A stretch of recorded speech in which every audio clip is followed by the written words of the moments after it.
টাকি মাছের চাষ নাই নামটা আমি আমার বিয়ের পর প্রথম শুনেছিলাম।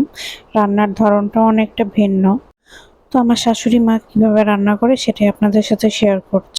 প্রথমে তেলে কিছু শুকনো মরিচ ভেজে নিল এবং তারপরে ওই তেলের ভেতরেই মাছটাকে ছেড়ে দিল। তারপরে মাছের উপরটাতে পেঁয়াজ, কাঁচামরিচ কুচি আর হলুদের গুঁড়া, ধনিয়ার গুঁড়ো এবং লবণ দিয়ে ভালোভাবে বিছিয়ে দিয়ে ঢাকনা দিয়ে মাছটা সিদ্ধ হওয়া পর্যন্ত ওয়েট করলো।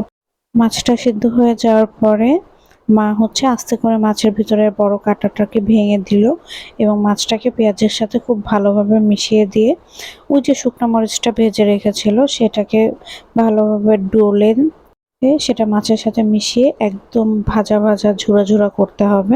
তারপর নামিয়ে নিতে হবে। গরম ভাতের সাথে পরিবেশন করুন টাকি মাছের চাসনি। ভিডিওটি ভালো লাগলে লাইক শেয়ার করে পাশে থাকবেন।